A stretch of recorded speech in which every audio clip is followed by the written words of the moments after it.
Right, okay. Hi. Hi everybody, this is the famous, I'm with the famous Gabriella, Brent here to do this morning. You shouldn't have. With landscape architect Bill Butterworth over here. Yeah. Gabriella, can I ask you how this project started? What was the original idea? The original idea was to get young people from Kids Company doing volunteering projects in the way of community or environmental work. It was doing urban redesign projects and as well as helping on other projects around London, building things in the States and kind of getting various people to do things that match their skill base or their interests or whatever they wanted to give back. We were asked to design the outdoor space for Kenbury, which is Kids Company's after-school club based in Camberwell.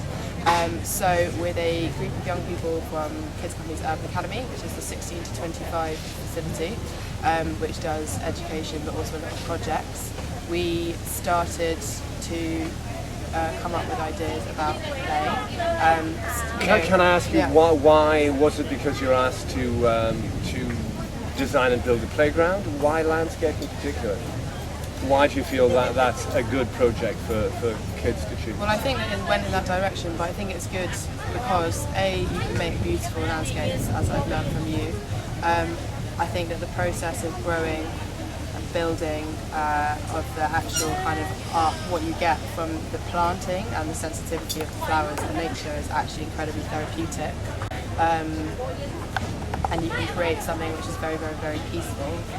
And having that at Kids Company, more so than just having bits of plastic play equipment, is inevitably going to benefit people, young people involved building it and the ones who receive it. Do you think it establishes a sense? Sorry, this is a bit of a sort of an intellectual statement, but do you feel it actually establishes a sense of control, being able to manipulate your environment, perhaps in an environment which is often so out of your control or hostile? So this is my own little pet theory here.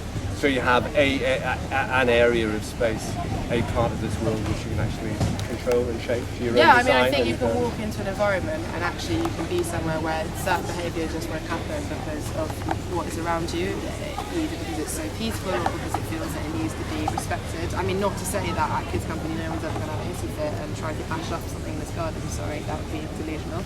But really, actually, I think when you sit in this arena here, you can't help but feel calm and like you want to have a communication. There's and a tremendous sense of embrace or inclusion. Yeah. And it's completely facilitated by what's going on around you, by the colours, by the roundness of it that comes to my arms element.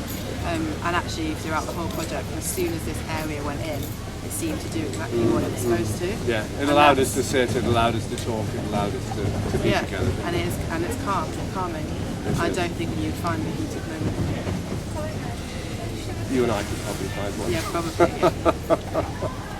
Yeah. How have you found it? Working with Bill Butterworth? Well, yeah, there you go. Over and above that, how would you like to comment on how you feel that the students that have taken part in the project, how they've benefited personally? They've benefited more than I could have hoped or imagined. I don't know how much to say or not, but obviously there's moments in projects where you lose sight of what you're doing and why, and as this project throughout the whole of it, there was an idea that actually reaping the rewards of building something like this, and in the short space of time that we had, which was an excellent idea from you, at such an event where it's incredibly prestigious. Sorry to stop you short, but you feel that actually doing this garden at the RHS has given it a sort of a take-off power that perhaps it wouldn't otherwise. Well, I think if we'd had 2 weeks to build it elsewhere, that would have been okay. Yeah, it could have been the same. But that wasn't the scenario. The scenario was this. And to get,